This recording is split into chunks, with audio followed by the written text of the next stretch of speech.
এই ড্রেজিংটা অব্যাহত রাখা লাগে তো এই নৌপথ সচল রাখার স্বার্থে। আর এমনিতে এর চেয়ে আমি একটা বড় ইস্যু বলবো স্যারের মাধ্যমে, সেটা হলো পটুয়াখালী লঞ্চ ঘাটে হয়তো আমাদের লঞ্চ ভিড়ানোর স্বার্থে ড্রেজিংটা জরুরি, বাট এখানে চলাচলে খুব একটা সমস্যা নেই। কিন্তু আমাদের যে পটুয়াখালী লঞ্চটা যায়, এটা যাওয়ার সময় কবাই কারখানা মুখে সোনাকান্দা নামক একটা জায়গায় চরে মাঝে মাঝেই বিশেষ করে ভাটার সময় আটকানোর একটা টেন্ডেন্সি আছে এবং এই কারণে যাত্রা বিলম্বিত হয়। তো এই জিনিসটা আমাদের সমস্যা নিরসনের জন্য ড্রেজিং করতেও আমাদের ড্রেজিং ডিপার্টমেন্ট প্রস্তুত আছে। তো এখানে স্থানীয় মানুষ নদীর পার ভেঙে যাবে এরকম আশঙ্কায় আমাদের ড্রেজিং এ বাধা দিচ্ছে। আবার আরেকটা প্রশাসনিক জটিলতা হলো জায়গাটা পড়ছে আমাদের বরিশালের বাকেরগঞ্জ উপজেলায়। তো আমরা পটুয়াখালী থেকে প্রশাসনিক সাপোর্টটা নিতে পারতেছি না, কিন্তু প্রতিবন্ধকতার শিকার হচ্ছে আমার পটুয়াখালীর যাত্রীরা।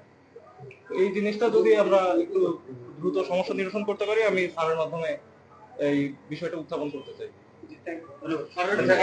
একটু সম্পূরক প্রশ্ন আছে। একটু সম্পূরক প্রশ্ন হচ্ছে যে এই যে ড্রেজিং কার্যক্রম চলমান রয়েছে, এতে সরকারের কোটি কোটি টাকা খরচ হচ্ছে। এর থেকে যদি বরঞ্চ এটিকে আসলে কোনো কোম্পানির কাছে দিয়ে দেওয়া যায়, বালুমহাল হিসেবে ইজারা দেওয়া যায়, সেই বিষয়টি করা সম্ভব হবে কিনা? বালুমহলের বিষয়ে বলার এখতিয়ার আমার একার পক্ষে সম্ভব না। বালুমহল একটা কমিটি থাকে, জেলার বালুমহল ব্যবস্থাপনা কমিটি, এবং সেখানে জেলা প্রশাসক মহোদয় আহ্বায়ক থাকেন। এবং বালুমহল এবং ড্রেজিং দুইটা জিনিস এক না, যদিও মাটি অপসারণ মনে হয়। বালুমহল ড্রেজিং যখন আমরা করি, আমরা একটা নির্দিষ্ট ড্রাফট মেনটেন করে করি, স্লোপ মেনটেন করে করি, যাতে আমার পাড়ের কোনো ক্ষতি না হয় এবং নৌপথ সচল রাখা সেক্ষেত্রে মূল উদ্দেশ্য হয়। বাট বালুমহলে তো এই ধরনের কোনো মেনটেনেন্স থাকে না। আপনার যদি আজকে বালুমহল দেওয়ার কারণে কোনো গণহারে একটা জায়গা থেকে মাটি বা বালু অপসারণের কারণে পাড়ের ক্ষতি হয়, সেটা তো তখন স্টাডি করা হয় না, এবং সব জায়গায় বালুমহল প্রযোজ্য না। তারপরও এরকম যদি কোনো পরিকল্পনা থাকে, সেটা আরো বালুমহল ব্যবস্থাপনা যে কমিটি আছে সকলের যৌথ সিদ্ধান্তের ব্যাপার। এখন স্যার আপনি স্যার এদিন আসছেন আমি তো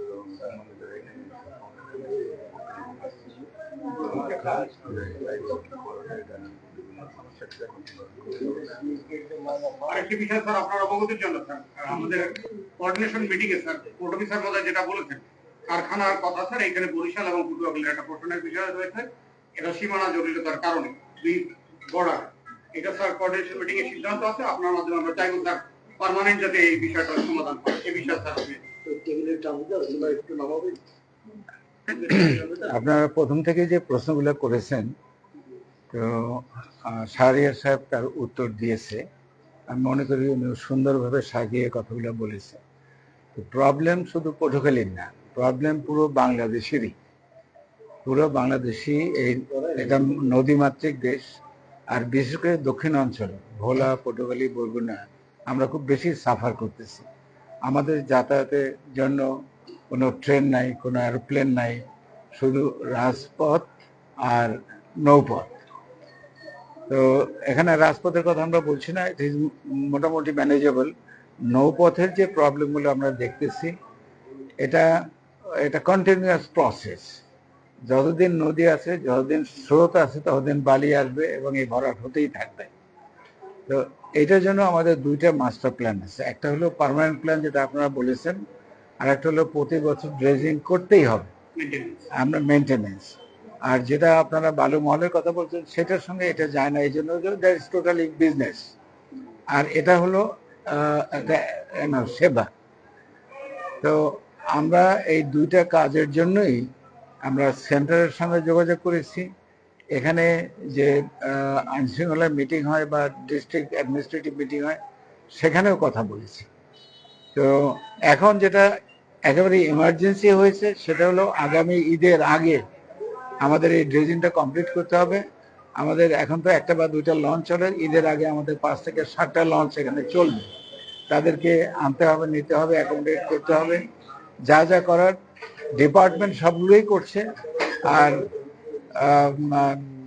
আমাদের যে অ্যাডমিনিস্ট্রেটিভ উইং আছে এখানে, তারা যতটুকু করার করতেছে। আমরা যারা রাজনীতির সঙ্গে জড়িত আছি, সরকারের সঙ্গে জড়িত আছি, আমাদের যা যা করার সেগুলো সবই করা হচ্ছে। আপনারা দেখতে পাবেন অচিরেই যে ঈদের আগে এই ঘাটটা পরিষ্কার হয়ে গেছে। তারপরে পার্মানেন্ট কি বলে টেম্পোরারি যে ড্রেজিং, সেগুলো তো চলতেই থাকবে। আর যে পার্মানেন্ট নদী শাসনের কথা বলছেন, সেটার ব্যাপারে আমরা কথা বলছি। এখানে একটা বড় জিনিস হলো আপনার বাজেট। তো বিগত সরকারের বাজেটের কি অবস্থা ছিল না ছিল সেটা তো বলে লাভ নাই, আপনারা জানেন।